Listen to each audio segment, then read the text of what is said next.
دايما في التنميه البشريه يقول لك الفيجن والميشن، الرساله والرؤيه، وكل واحد لازم يكون له رؤيه.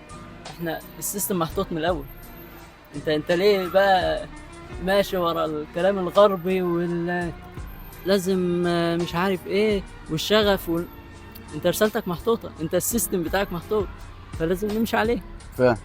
فدي لفتة طيبة منك.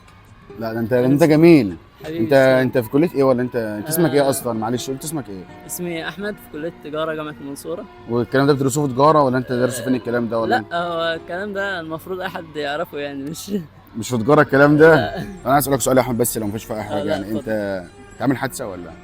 لا انا مولود بيها الحمد لله. اذا احب الله عبدا ابتلاه. ودي نقطة قوة وتميز بالنسبة لنا، قادرون باختلاف.